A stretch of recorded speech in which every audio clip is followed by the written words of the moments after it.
So let's talk about your awesome career, because I want to find out how you got into the industry and what really sparked you to be inspired to actually take this journey, because it's not an easy job. It's not a 9 to 5 job. So what was it that propelled you into the industry of dance and performance? It's not an easy job. And I would definitely tell anyone who wants to do it, like, if there's anything else in the whole world you want to do, try it first. But at the same time, I love my job and I love all sides of it. I love the parts that are hard. The thing that got me into it is because of that. I Mm. was a child who just loved to tell stories. I love to entertain. I love to be a part of creating something and getting to look at that later and going, we did that. And all of those are really just pieces of the entertainment industry. Growing up in Boulder, Colorado, which is a very small town that has rich art appreciation, but not a lot of avenues to become an artist. Um, I knew that there was a bigger world out there that I wanted to be a part of. And I just knew that art and telling stories was going to be how I got out there. And for me, dance was very available. Colorado has a great dance structure where you can really learn to be a world-class dancer in a lot of different areas. And so that's what I did first. But I sort of always knew, I really did. I sort of always knew that that would take me to these other careers. And I don't think I could put a direct line on it and say I would become an actress, which would take me to become a director, which would take me to become a producer. But I knew that if I could become someone who people thought, oh, she tells a good story, then I could do what I wanted for my life. I could Mm. just tell stories. And I think now looking back, it was all training to become a producer, because a producer is that person who has a story and brings in all these other voices to make sure that the story has all the right colors, and then sort of you know it helps usher it through the process and present it to people. And that's really what I'm passionate about. But I became a dancer first, and I danced music videos, I danced on tour, I did anything I could just to get out and experience life. And through that, I ended up dancing in TV shows and, talking. I was always that person who, instead of going back to my dressing room, was standing on set in the corner going, what are you doing? Like, why'd you do it that way? Like, hey, do you mind if I stand there and watch you? And some people mind and don't want you there. And then some people are like, no, come on over. Let me tell you why I chose to use that light in this instance. Let me tell you why I chose to use, this lens. And so through 2 decades of being on incredible sets, I worked with NSYNC when they were making $3 million music videos, I right? love Like they were spending. NSYNC. Love NSYNC. Me too, actually. But they were spending that kind of money on a 3 minutes of film. So you're getting the best lighting technicians, the best cinematographers, the most incredible set designers, because they have all of this time and money to create something incredible. And I got to sit there and watch all of that. So when it was finally my turn to produce, I feel like all of those lessons from being a dancer, being on tour with Earth, Wind and Fire, being an actress on The Game and watching how really incredible people, work, it all kind of really informed who I am as a producer. That must have been an amazing experience, and I suppose starting as a dancer is quite a good starting block for you, because we talk about the industry being quite competitive, but the Yeah. dance world can be quite. I've got quite a few friends that are dancers, and they tell me lots of stories on how catty some productions can be and some dancers can be, and you've got to quite have a thick skin, and how challenging it can be. So I'm sure the road to success hasn't been easy for you, because we all watch you on TV or in film, and we think how glamorous that life is. But how's your journey been to where you are now, and what challenges and obstacles have you faced that may surprise us? I don't know if it will surprise people, but maybe. But being a woman of color in any industry is kind of difficult. Well, I shouldn't say in any, in many industries Mm. is a difficult thing. In dance and in the entertainment industry is one of those, right? Because there's already so few roles for us. there's few rules for women, and then there's even fewer when you add a woman of color. And usually that's just in front of the screen. They're not really interested in hearing what I have to say intellectually behind the scene or my experience. It's just not really thought of, you know? So I've had to fight to be seen is really like story of my career, you know? Fight to say, no, there are Black women who look like me. I'm a mixed woman, that's true, but this is a Black story as well. You know, there are Black women who talk like me because I'm me, I exist. You know, to just be seen as someone who deserves to have her story told was the first sort of hurdle. And then it was to be seen as someone who actually knows what they're talking about. You know, it's not just a doll to be, you know, stand over there and say your lines. And then finally, when you do have a little bit of, I guess it's power, you know, I'm in charge of a production, you then have to fight to make sure that you're living truthfully. I don't want to be a producer the way a man would do it or the way that I've seen it, because that's sort of the reason I'm doing it, because I think there's another way. I think there's a way that I could do it differently. And I think a lot of people fall into, we finally get our chance, and so now we have to do it the way other people did it, which doesn't make a lot of sense, right? So my fight now is to be seen as a strong producer who's doing it a different way, not a wrong way, but a different way. But I do think it's been quite a struggle, just, you know, having a different story and wanting a different story to be told, which is kind of the idea of my production company, really. That's awesome. I mean, how do you keep motivated? Because, you know, you've got your ups and downs, and we talk about how difficult it is and the challenges that you're facing. So how do you keep motivated and keep driving forwards? I just don't know any other way. It's not that you don't get down. It's not that you know, don't second guess sometimes, but my nature is to believe in myself, is to believe in an end product, is to believe in the journey, and to be grateful for it too, to remember that, you know, I didn't dream of the moment that you accept the award on stage. I dreamt of making the movie. And making the movie is a lot of things. It's the disappointment when you don't get the actor you want. It's the email that says you don't get the location. You know, it's all of that in one, because at the end, oh my gosh, it's a more beautiful project, a more beautiful product, because you've had all these journeys to go along. So that's how I stay motivated, is I just keep thinking this is part of it. I'll be grateful that I went through this eventually. And then a big one is my daughter now. You know, she really got me out of a sort of a little bit of a funk of, you know, what am I doing? Where am I going? Is it going to be worth it? And then I look at her and I say, of course, I want her to see her mom striving for things, being bold, being brave, hopefully achieving some big things. But more than anything, I want her to see me trying.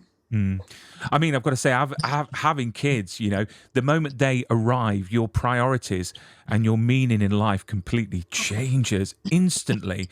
I mean, when I held my firstborn, you know, everything just changed. But it's what you do now. It's building that legacy, that sort of story for, you know, to last for many years.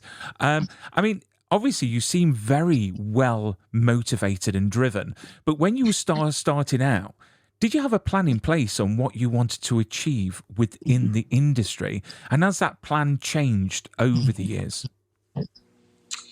Gosh, you know, that's a great question. A lot of people have asked me about, you know, things when I first moved here, and I don't know if anyone's ever asked me if I had like a master plan in my mind. I don't think that I did. I had a master mood board maybe in my mind of like where I felt like it could go, but I think I didn't know enough to know what I wanted eventually. Like I said, I didn't even realize that inside of me was really more of a producer than anything. I knew I wanted to tell stories, but I didn't really know what job was which. And so when I first moved here, my goal to feel successful was that I just wanted to pay my bills doing jobs that felt like I was creating and entertaining, whether that was dancing and hosting things or whether that was acting. Then it kind of changed to, no, I want to make my living only doing acting or jobs that I really care about. And that was really the only goal when I moved here. And then it definitely changed to, I think my main goal now is I want to spend my days being creative or being with my family and nothing in between. No angst and no drama or any of that, to find a team that I love to be creative with and then come home to my family, my husband, and my village and just be happy. And that doesn't really include whether I win awards or whether my movie is top this or that. It's just really the package of Mm. being creative with creative people and then spending my time with those I love. Excellent. I mean, when we talk about roles, what does a role have to get your attention? I mean, what sort of things does it have to get your creative juices going? It has to scare me a little. I have to read it and think, ooh, I'd have to learn how to do this, or I'd have to do a little research, and that you can't take it away from me after that. You know, like if you show me something where I think, oh, I'll have to spend 2 months learning something. Oh no, because now I'm gonna go do it. I'm gonna go learn the thing, and I just that's why I'm such I call it an acting geek. I love learning new things, and when you're an actor, you get to learn all these new things for this new character. You got to really put yourself in there. And so if you're going to offer me a role that's new and different and I have to learn something, I'm in. Mm. I mean, have you got a method? So you book the role, you get the role. I mean, have you got a method on getting that character to life? Researching. Have you got a thing that you do each time that to get to bring that character to life? Yeah, I probably have like a handful of things that I do, but it does depend on the character and the project. You sometimes you have to go deeper. Sometimes you have to learn something. Like actually, your character is a martial artist, and that would inform how you do everything, how you walk around the world, whether when I'm walking in a dark alley, I feel a certain way. If my character is a black belt and she's walking in a dark alley, she just feels different. So Mm. it informs everything when you sort of find out there's little special things about your character. And then next, I think the one thing that I always do is I do some sort of a journal, writing in my character's voice, just so I make sure that I'm really familiar with it internally. And sometimes that's really deep. Like I've had to go in and like really write a whole journal because I'm just not finding this character's voice naturally. And I keep having to essentially try. It's like a test writing out. And then other times it's so easy. I'll write one journal entry and I'll do some scribbling and I'm just like, I'm there. And after that, it's more like doodling as the character.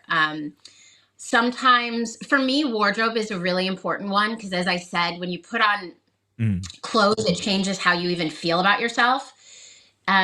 I often, even before I go into wardrobe with the actual, person who's hired, I'll kind of just do my own wardrobing and like walk around in that and just sort of, again, feel what it is to feel like that character. Because a lot of it for me is, I feel that you can see my honesty on screen when I can feel it. And Mm. that's not necessarily true, but that's where I come from. If I'm feeling the essence of my character, I feel like you'll be able to see that. I mean, is there any certain roles that you would never want to do? Because I know there's an actor called Neil that he never wants roles where he's got to kiss another woman because he's got a wife and he believes that he Just should only should kiss his actual wife, and which I think is quite sweet, to be fair, but it must be yeah. quite restricting. So is there certain roles or characters that you would never want to do? That's very restricting. It makes me sad for him because it's like he's like really living everything he's doing, Mm. which is scary because these characters go through a lot. I When I was younger, I was so into the art and the craft of it that I would have told you no. I want to play everything. I want to go deep and dark. And well, then I played a character that was raped, and Mm. we did that rape scene for 7 hours that day. Wow. And I'm very, I didn't want anyone to talk to me between because I really thought, the deeper I go, the more the audience will understand what this woman has been through. And so I put myself, Shanti, through agony so that you as an audience could feel that. And then at the end of the day, they didn't even use the scene and, blah, blah, blah. It really made me. Oh, and also when I went back to my trailer, my body was like physically shaking and I was not physically okay after having done that. Mm. And I just realized that this isn't a game, this isn't just for fun. Like sometimes what you think, you really are putting your body through certain traumas. And I am more careful. I'm more careful about what I would take, but I'm also more careful about how I approach it. Everything doesn't have to be me going through it. There are techniques to be honest and real and emotional and very effective without me being shaking in my trailer afterward. So that being said, I would probably not take a character that was really, really dark. Mm. Because I would be a little bit afraid of bringing that home to my daughter at this time in my life. If she's older and I feel like I have more space between us and I can decompress after a little bit more, maybe. But right now, I don't want to bring anything that dark and heavy into my home. And it is limiting. I never thought that I would say that, actually. Mm. I thought, if you're an actor, you should just want to act. But I I mean, also want to. I mean, I'm so glad that you've gone over that, because audiences, they see you, perform on screen, but they don't realize the amount of work that goes into it. And you can understand now why there's certain actors out there that are the method actors that literally live their roles. And Yeah. this is why they have issues, mental health issues, because they go down that rabbit hole and they become that character, and it's very hard to come back and, as you say, go back to your family and decompress and separate yourself. But I suppose it's a craft, and it's that sort of it's the I don't know what I'm trying to say. It's the sort of gamble that you have, because it's the job itself. But it's really nice you saying that, so the audience can understand. Actually, it's not just one take; it's 7 hours, and that must have been really give yourself. These actors who win awards, we celebrate them. They've given themselves to something. Yeah. And it's not just that take of 7 hours. I was working on that movie for 7 months, and I wanted to be great for the audience. I wanted to tell this woman's story the right way. And so for 7 months, I looked at everyone like they were looking at me in the 1850s. And, you have this feeling like this man just said hi to me, and I interpreted it so differently because I'm still sort of in this character who is terrified of her surroundings. And it's just heavy. And so actors do deserve, if you are moved by something, you should let them know, because they do put themselves out there for that.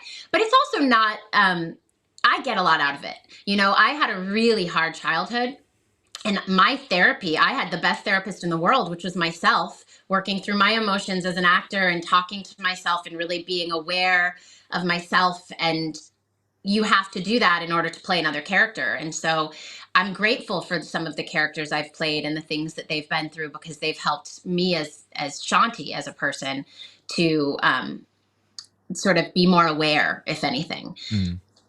I mean, you've starred in so many films and so many TV shows. Is there one in particular that's really challenged you, character-wise, that you've walked away from and thought, wow, that was a hard one? That was a beast. Yes. Yolanda Rodriguez in Bronx SIU. She was one that I had already learned my lesson of. You can't go too deep. Like, you do have to find a separation of yourself. But she was had a lot of demons that I felt like I wanted to portray fairly. I didn't want her to be a cliche of a drug addict, an alcoholic, a sex addict, all these things that people sort of put you in a box for. So I wanted to be really real and fair to her, and that just makes it harder when you care, but I didn't want to go too deep, as I said. And so I was really honored. This project, Bronx SIU, was nominated for Emmys, and it meant so much to us because we were all working that hard to bring this beautiful story to you. And you were Emmy nominated as well, which must have been an amazing experience. And I tell you what, I've got a picture here of your dress that you wore on stage, and literally I'm keeping this picture away from my 6 and 10-year-old, because they will want that dress. They're at the Yes. moment through that phase where they want the biggest dresses possible, and obviously daddy's got to get those dresses. I can't say no. But how Yeah. amazing was that experience? Because we all, actors dream about being on stage, being at the Emmys, the Oscars, and BAFTAs here in the UK. So what was that experience like, and how much pressure did you feel to look that way? Because that dress is absolutely stunning. Oh my gosh, that is just truly, thank you. I felt no pressure to look that way. I just wanted to. It was like it was just a dream. It was just getting dolled up for fun.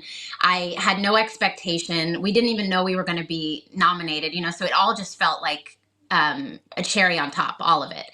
And this dress came out of nowhere. There were like 4 dresses that I felt like a princess in. And then the stylist said, "Oh, wait, this is the one," and he pulls it out, and I just, it was a dream.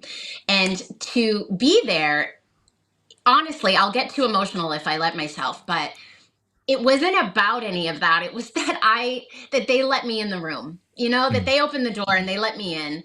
I've been in Hollywood for 20 years and I know so many people, and I've always felt like I belong, but also not. The same way that I've felt my whole life. Like, they like you, they think you're cool, you can sit at the table. But this time it was like, no, no, Shanti, they wrote a placard for you. You've got your own seat at the table. They think you deserve to be here. So that whole night, I was just literally eyes open, like looking around, like, okay, I'm going to start believing now. I deserve to be here. This is not a fluke. I'm meant to do this. It was just the most incredible night, truly. The most incredible thing. Is it as glamorous as we see on TV? Only because I had Show Ray on the show a while back, and she was Oscar nominated, and she said awards ceremonies look glamorous, but there's a lot of waiting about. There's a lot of Yeah. standing there. I mean, what's the pros and cons of going to the Emmys? I mean, do you get a bag full of goodies? Yeah. What are the secrets that we may not know? So a lot of pros. You get a lot of bags full of goodies. Actually, they send you because you have a name that people know, and so if you're wearing a jacket or if you're carrying a smoothie, people want to know what it is. So people want to give you free stuff like crazy for about a month before the Emmys, and you go to these things called gifting suites, and you take a picture and you get a bracelet. You take a picture and you get a bag of cookies. Wow. It's hit or miss on it whether you even want this stuff, but you do feel very pampered. And usually you get to bring someone with you, and so it's kind of just a fun celebration of your hard work, really. And then you get all dolled up and you spend like truly like all day trying to look like you saw. And then you arrive and it's trying to get into a Beyonce concert, right? But everybody's Beyonce. Like, everybody's dressed amazing and everyone has a seat and everyone has a ticket, but you still got to stand in these lines and, be shuffled around. And then you finally get in your seat and there's like some big, wonderful opening and you're feeling very glamorous. And then everything stops and everyone gets up and walks around because there's a commercial break or there's something. And all of a sudden you realize that it's not a very, glamorous event at all. It's just a bunch of people hanging out. And as soon as they do that, like, ding, the cameras are on, everyone's like, you know? Excellent. So it's pretty fun. You feel like you're in on the joke, like you really do. You see that interview that you've always seen on TV and it's happening right in front of you. And it's just, standing there in the hall, they're just talking. So it's a mix of glamorous and not. I mean, I feel it's a bit cruel that when you watch these interviews, it's all about how people look and what they're Yeah. wearing. But the men always get the easy ride. Do you know what I mean? They could turn up in a potato sack and it's fine. Do you know what I mean? Yeah. But the women Yeah. have got to look a certain way. So I think that they need to focus on the men a bit more and comment on love that. suits and shoes and what Yeah. they're wearing. Yeah. But yeah, I mean, do you get starstruck? Because obviously you're in the profession and being at the Emmys. Was there anyone that you met that you thought, oh wow? Wow.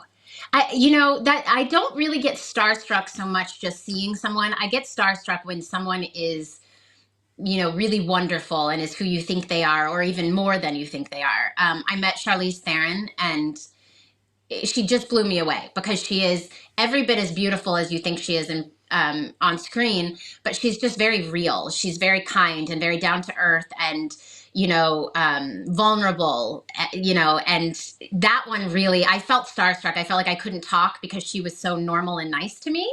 And then you meet someone who's fabulous, but they act like a certain way and it's just not the same. She was probably the only person that really blew me away. But this is what they say, is that we see in interviews these really nice. This is a really good segue, because you see really nice personas, Yeah, but then persona. yeah, but then you get the really horrible ones.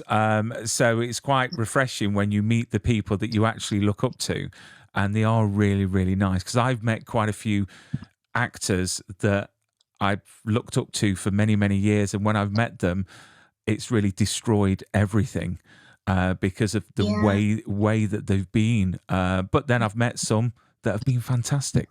But let's talk about a project that you've got coming up, which, after reading about it, I think it's fascinating. It looks really good, by the way.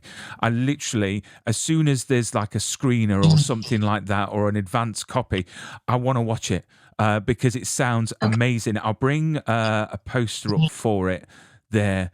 I think that's the right one. Is that the wrong one or the right Yes. one? Oh, thank Oh, that's goodness. perfect.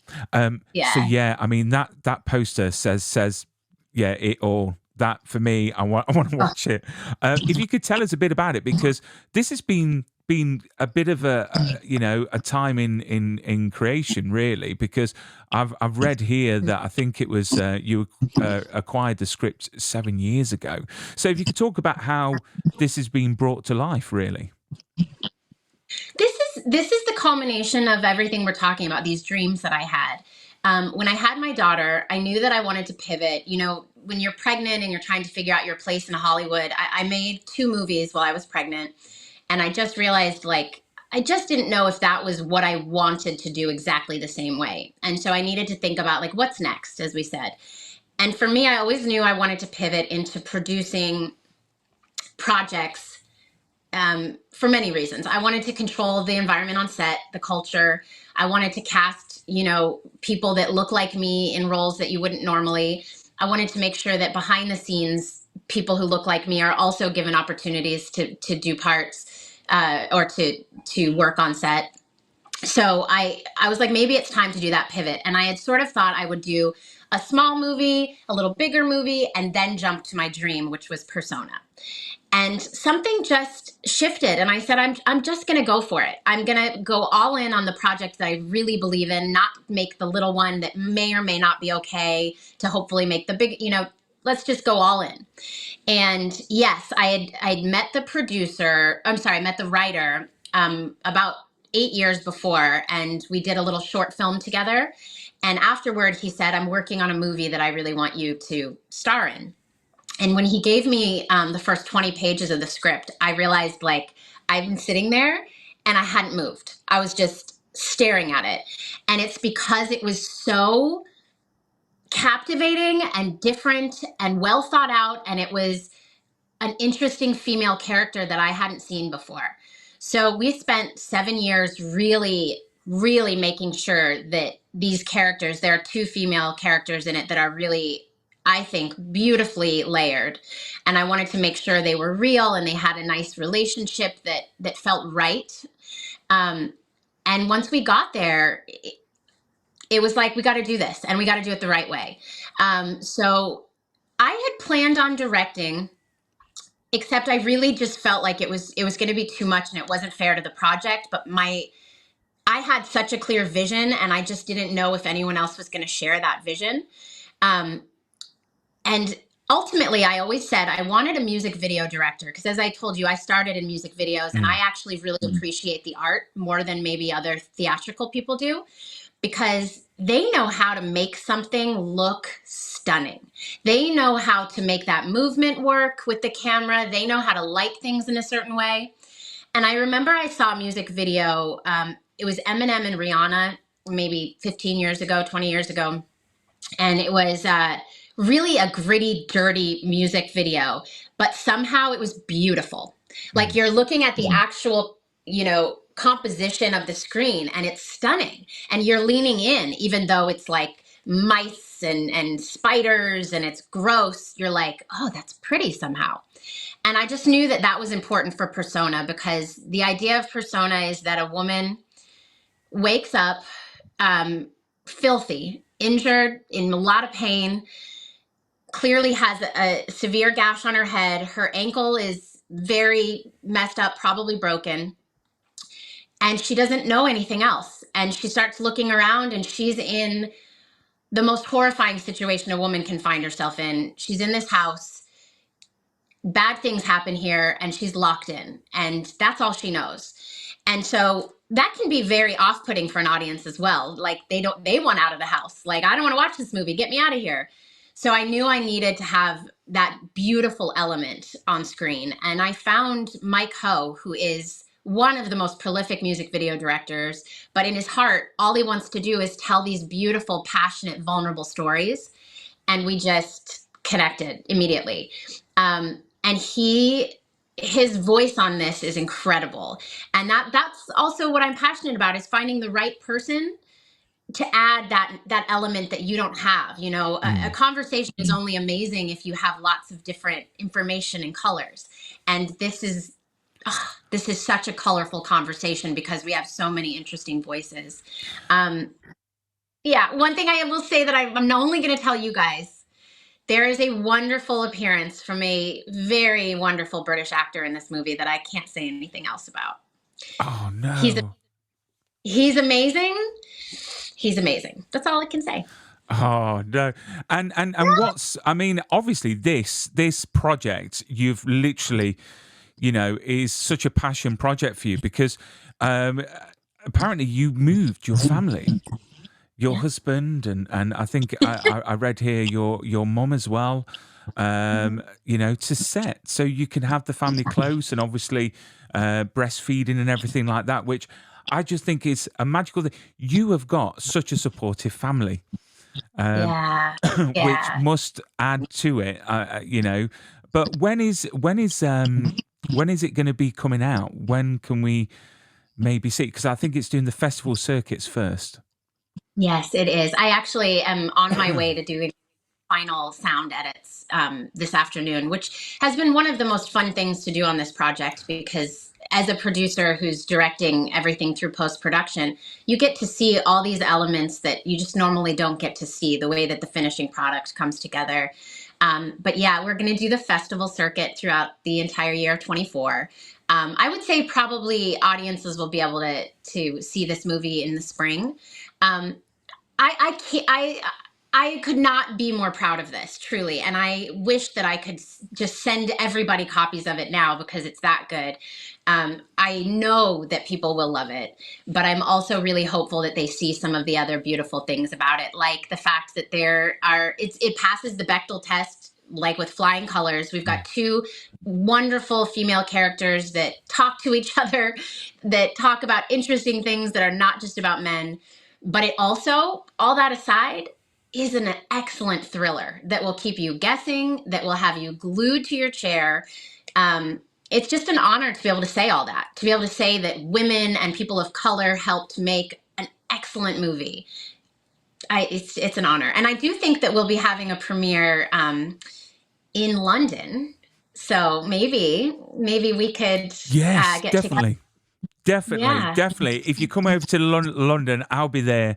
But yeah, as soon as like an advanced screening is available, because you know, I appreciate passion projects from the way that they're shot, you know, the stories, and I find that actually, I mean, would you class it as an indie movie? Is that what you would class it as?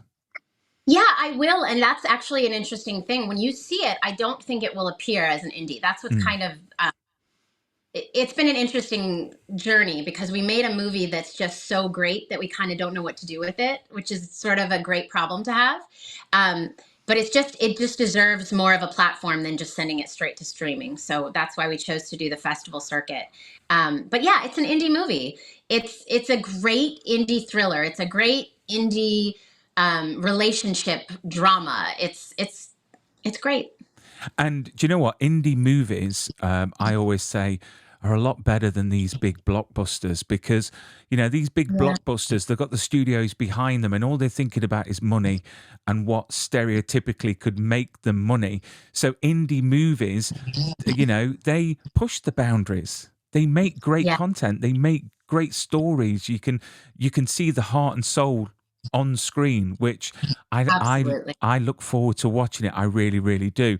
I mean, I've got to ask as well. Obviously, diversity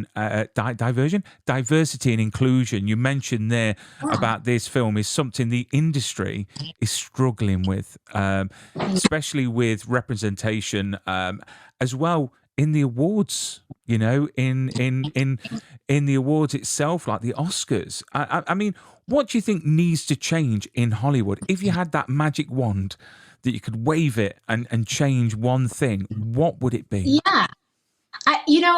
It's unfortunately not one thing. It's sort of like systemic racism, right? It's Mm, it's not one thing. It's sort of just the system the way that it is, right? Like, for instance, I'm doing the one thing that you can do, which is make movies that I want to see with people, hiring the people that I want, and having those different colors come out. And I think that our movie is going to do a lot to move that forward, because they'll look at that and say, oh, wow, that's different. That's interesting. How did you get that product?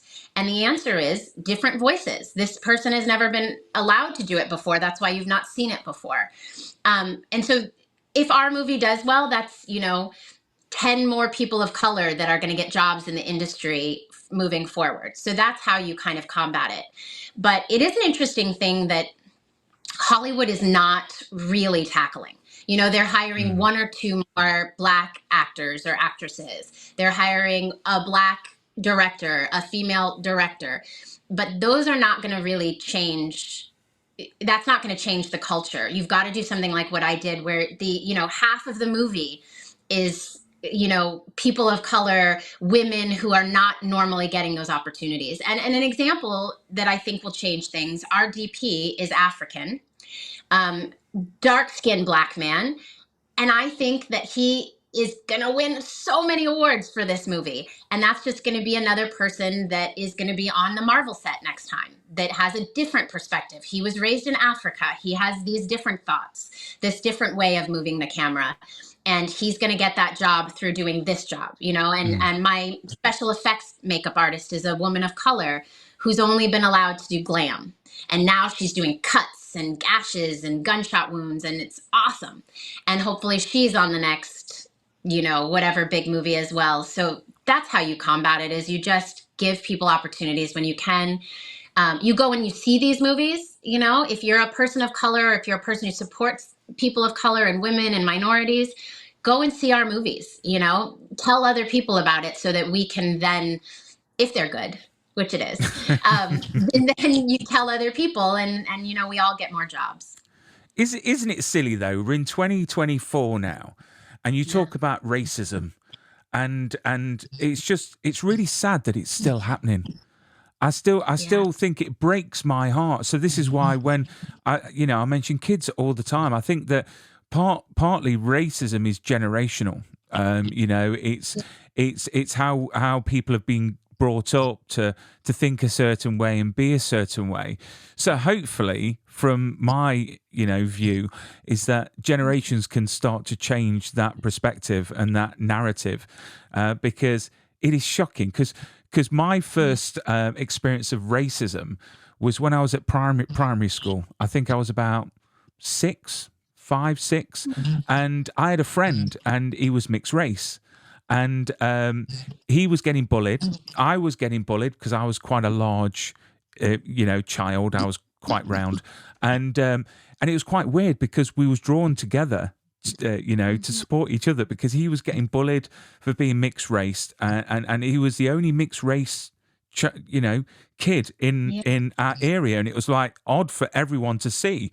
And then obviously I was getting bullied, and we became best friends, and it was really weird to witness that. And I just think it's really odd that it's still happening, and it's sad, isn't it? I mean, it shouldn't It be. I is. mean, Black Lives Matter is an important movement, and what annoys the hell out of me is when people say all lives matters.